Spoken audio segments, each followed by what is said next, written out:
नमस्कार। संपूर्ण हिंदी स्पेशल एकमात्र YouTube channel Phephana Hindi classes पर आप सभी का स्वागत है। और इस क्लास में अपन हिंदी से संबंधित जिस लेसन का अध्ययन कर रहे थे वो था खच्चर और आदमी। अपन एक कहानी पढ़ रहे थे।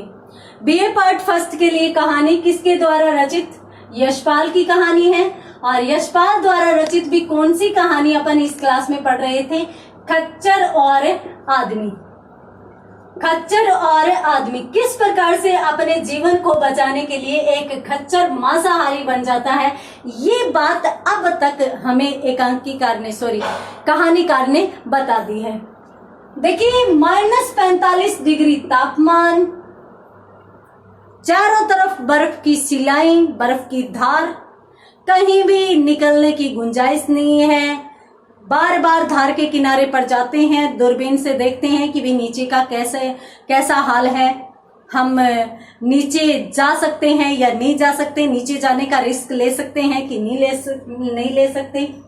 ग्रुप के जो सदस्य हैं उन्होंने निश्चित भी किया था कि भाई ऐसे यहाँ पर तड़फ कर मरने या मृत्यु का इंतजार करने से अच्छा है कि हम जीने के प्रयास में मरे। तो इसलिए क्यों न हम चलकर प्रयास करें, धार से नीचे उतरने का प्रयास करें। अब उस समय यदि मृत्यु हो जाएगी तो जो होगा सो देखा जाएगा।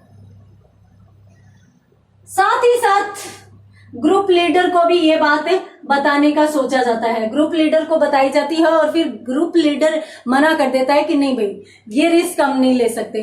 तो फिर सदस्य है वो ग्रुप लीडर को संतुष्ट करते हैं कि देखो हम लोग धार के नीचे जाएंगे और धार बहुत चौड़ी पट्टी है बर्फ की, हम धार से नीचे उतरने का प्रयास करेंगे, यदि कुछ पॉसिबल होता है तो हम चले जाएंगे, नहीं तो 3 घंटे बाद 3 घंटे तक देखेंगे भी ठीक है, अगर जाया जा सकता है तो अच्छी बात है, अगर नहीं होगा तो फिर हमें वापस आ जाएंगे। तो ऐसे कर लेते हैं, हम वापस आ जाएंगे, कोई खतरे वाली कोई डर वाली बात नहीं है। ग्रुप लीडर बिल्कुल मना कर देता है। क्यों? क्योंकि ग्रुप लीडर अपने सदस्यों को खोना नहीं चाहता, किसी भी कीमत पर कोई भी रिस्क नहीं लेना चाहता। क्यों रिस्क नहीं लेना चाहता? क्योंकि उसके साथ जो ग्रुप में सदस्य थे वो बड़े अनुभवी सदस्य थे, उसके ग्रुप में काफी समय से थे और वो लोग साथ में खोज कार्य करते थे। तो वो नहीं चाहता था कि किसी भी प्रकार की हानि हो।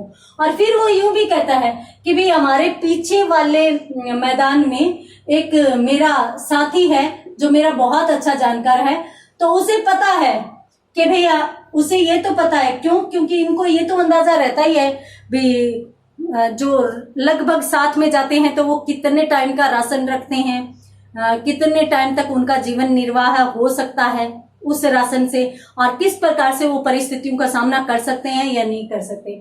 तो वो यूं सोचता है कि भाई वो मेरा साथी है और हमारे पास 4 दिन का राशन अभी बचा हुआ है, तो हम ऐसे करते हैं कि एक बार उसका इंतजार देख लेते हैं, कोई सहायता आती है तो अच्छी बात है, नहीं तो फिर अपन सोचेंगे। इधर जो मांसाहारी बन चुका खच्चर था उसके बारे में सूचना आती है, उसके बारे में सूचना आती है कि भाई ये है वो, अब जो बेहोश खच्चर थे, जो खच्चर गिर रहे थे उन सभी को तो खाकर समाप्त कर चुका, भूख के आगे कुछ भी नहीं चलता, तो उनको तो समाप्त कर चुका। अब ये इंसानों पर झपटने लगा है।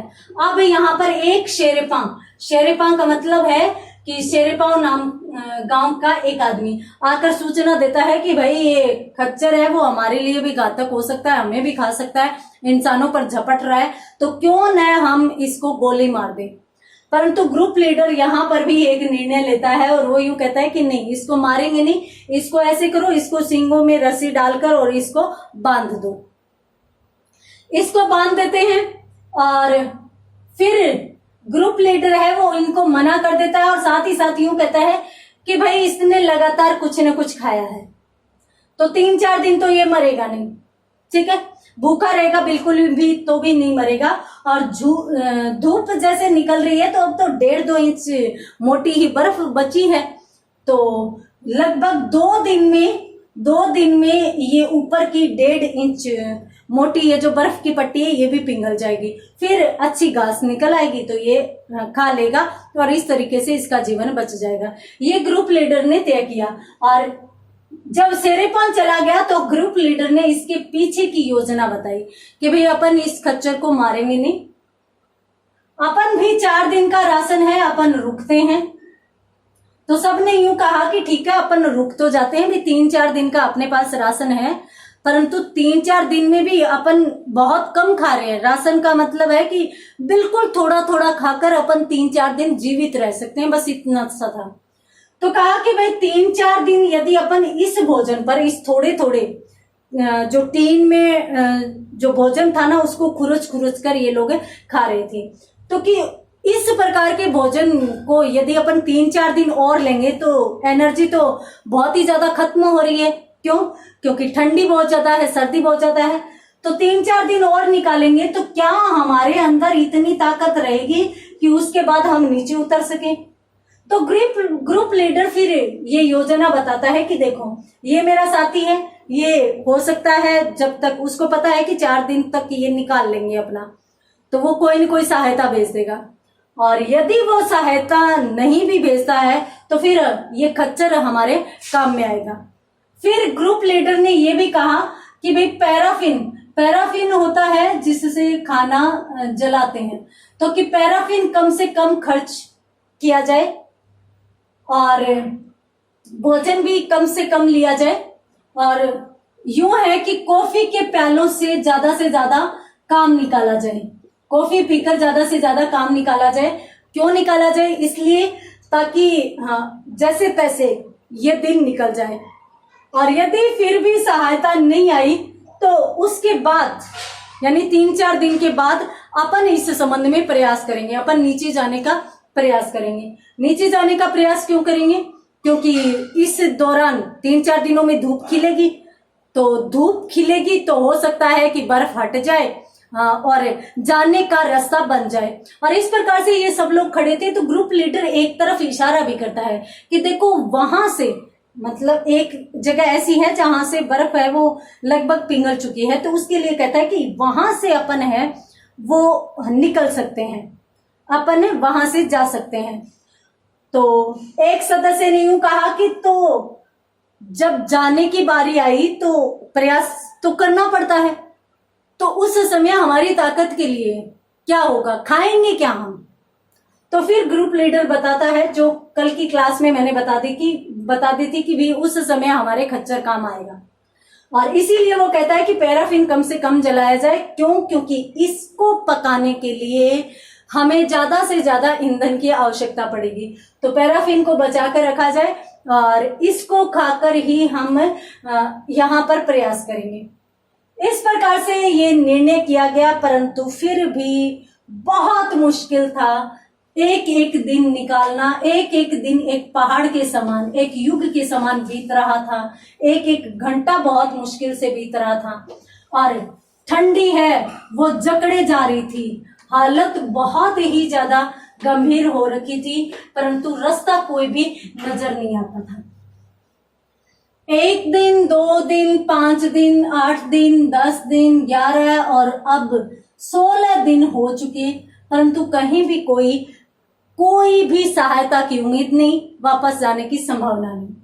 आज कौन सा दिन आ गया? 16वां दिन। और मैंने आपको कहा था कि ये 8 दिन के लिए आए थे और इनके पास दुगना राशन होता है, तो 16 दिन का राशन होता है।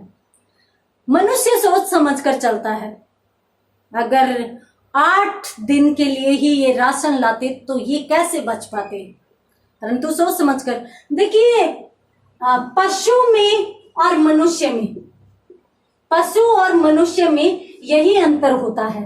पशु सिर्फ और सिर्फ शारीरिक श्रम कर सकता है, जबकि मनुष्य है वो शारीरिक के साथ साथ मानसिक श्रम भी कर सकता है, मानसिक श्रम भी कर सकता है। मतलब कहीं कहीं कुछ जगहों पर यदि अपन पशु को भेज दे तो पशु वो काम नहीं करके आए। हालांकि अगर पहाड़ी पर ऊंचा चढ़ने की बात थी और ऊंचा राशन ले जाने की बात थी, तो तंबू ले जाने की बात थी, तो खच्चर के बिना संभव ही नहीं हो पाता। मनुष्य क्या कर पाता? तो कुछ जगहों पर पशु चाहिए, परंतु फिर भी मनुष्य है वो ऐसे काम कर सकता है जो पशु नहीं कर सकता। और ऐसी बर्फ जो बहुत ही कोमल हो, कोमल का मतलब पैर रखने से टूट सकती है, ऐसी बर्फ पर सिर्फ मनुष्य जा सकता है, क्योंकि वो अपना दिमाग लगाता हुआ कहीं ना कहीं अपना पैर संभाल कर रखता हुआ और वहां से निकल जाएगा। जबकि पशु के पास ये दिमाग नहीं होता, तो वो नहीं जा सकता। तो इसी प्रकार से हम है वो हर एक दिन सोच समझ कर निकाल रहे थे। 16वां दिन आ गया, अब कोई भी रास्ता नहीं। ग्रुप लीडर जो था वो स्वयं दूरबीन लेकर गया, धार की तरफ चारों ओर देखा। पहले तो देखा कि भाई कहीं से कोई रास्ता नजर आ रहा है कि नहीं। फिर देखा कि जहां पर जो दूसरा समतल मैदान था या जो दूसरी समतल जगह थी, वहां पर उस समतल जगह से कोई भी सहायता आने की उम्मीद है कि नहीं। दूरबीन से देखा, दूर दूर तक कोई भी दिखाई उसे नहीं दिया। और जब उन्हें कोई भी दिखाई नहीं दिया, तब ग्रुप लीडर ने तय किया कि अब और नहीं, अब या तो अपन भी मर जाएंगे या जिंदा रहेंगे, पर अब अपन यहां बैठकर तो इंतजार नहीं करेंगे। और फिर वो वहां पर दूरबीन से देखता हुआ ये भी सोचता है कि अब सब लोगों ने हमें मरा हुआ समझ लिया है, और अब सब लोगों ने हमें, इतनी देर तक सब लोग कह रहे थे, परंतु ग्रुप लीडर कहीं ना कहीं आशा बनाए हुए था। अब वो भी मान चुका है कि अब सब लोगों ने हमें मरा हुआ समझ लिया, तो क्यों ना अब हम प्रयास करें। और प्रयास करने के लिए वो क्या करता है, इन्होंने तय किया था कि भाई नीचे उतरने के लिए ऊर्जा चाहिएगी, एनर्जी चाहिएगी, तो उसके लिए हम क्या करेंगे, खच्चर को काम में लेंगे। तो उसके मांस को पकाने के लिए पैराफिन भी ज्यादा चाहिए, तो इसके लिए इन्होंने पैराफिन भी बचा कर रखा था। और ये तय करते, ये सोचकर अब ग्रुप लीडर तंबू में जाता है और तंबू में जाकर अपनी बंदूक लेकर आता है। बंदूक लेकर आता है और जैसे ही बाहर निकलता है, वैसे दो शेरेपां उसे सामने से दिखाई देते हैं। और जैसे ही उसे शेरेपां दिखाई देते हैं, वैसे वो आश्चर्यचकित होकर देख रहा है, और देखते ही कहते हैं कि खच्चर बच गया, खच्चर बच गया। जैसे मतलब ऐसे कह रहा था जैसे बाकी सब खच्चरों को तो अपनों ने गोली मारकर ही मारा है, खत्म किया है। परिस्थितियां ऐसी थी भाई, इन्होंने गोली नहीं मारी किसी भी खच्चर को, परंतु अब ये मारने जा रहे थे, तो अब राशन आने की उम्मीद बनने से, और अब यूं हो गया कि भाई अब खच्चर बच गया। यहाँ पर फिर पूरण और भार्गव के बीच में, दोनों में आपस में बातें होने लगती हैं। भार्गव यूं कहता है कि घटना बड़ी ही विचित्र थी खच्चर वाली, परंतु सच थी। तो पूरण कहता है कि ये तो बहुत ही मतलब इतनी विचित्र बात है कि विश्वास करना ही मुश्किल है। भला खच्चर मांसाहारी कैसे हो सकते हैं? खच्चर तो शाकाहारी होते हैं। और मैं तो इतनी विचित्र बात है कि विश्वास ही नहीं कर सकता। जब ये ज्यादा ही बोलने लगता है तो भार्गव की बाहों में बल पड़ जाते हैं, यानी त्योरियां चढ़ जाती है। और फिर वो पूरण की तरफ देखता हुआ, क्या बोल रहे हो भाई? जैसी परिस्थितियां थी, उन परिस्थितियों के अनुसार खच्चर को जो ठीक लगा वो किया। मनुष्य को भी ऐसे करना चाहिए, मनुष्य को भी ऐसे लचीला ही बनना चाहिए कि जहां पर जैसी परिस्थितियां हो उसी के अनुसार वैसा ही हो जाना चाहिए। खच्चर ने क्या गलत किया? हाँ, घटना बड़ी विचित्र है, क्योंकि खच्चर शाकाहारी होते हैं, कभी मांसाहारी नहीं होते। फिर भी उसने अन्य खच्चरों को खाया, परंतु उसने परिस्थिति के अनुकूल व्यवहार किया। साथ ही साथ भार्गव कहता है कि ऐसी कोई विचित्र घटना नहीं है बड़ी जिसको आप बढ़ा चढ़ाकर कह सको। क्यों? क्योंकि परिस्थितियों के अनुसार तो लोग बदल जाते हैं। जलचर थलचर हो जाते हैं, थलचर जलचर हो जाते हैं, जलचर नभचर हो जाते हैं। यानी परिस्थितियां जैसी जैसी इंसान को झेलनी पड़ती है, उसके अनुसार वह अपने आप में परिवर्तन करता जाता है, वह बदल जाता है। और यदि इस चीज को और अधिक समझना चाहते हो तो भारत के नेताओं को देख लीजिए, ठीक है। तो यहाँ पर भार्गव कहता है कि वे परिस्थितियों के अनुकूल अपने को बना ले। ऐसे सिद्धांत हमारे लचीले होने चाहिए ताकि उनको समय पर बदला जाना चाहिए। जैसे खच्चर ने किया, जीवन बचाने के लिए किया, क्या फर्क पड़ता है, बाद में तो घास खा ही रहा है ना। भार्गव ये कह रहा है, भाई मैं नहीं कह रही ये बात। उसके बाद भार्गव यूं कहता है कि एक बार हम फिर गए थे खुदाई के लिए 10,000 फीट की ऊंचाई पर। वहां क्या हुआ, ये इसके अनुरूप ही कोई दूसरी कहानी बता रहा है, परंतु यहां से विरोध, यहां इस घटना से बिल्कुल विरोधी घटना वहां पर मिलेगी। परंतु कहानी कौन सी है, कहानी इस क्लास में नहीं देखेंगे, देखेंगे अगली क्लास में। तब तक के लिए धन्यवाद।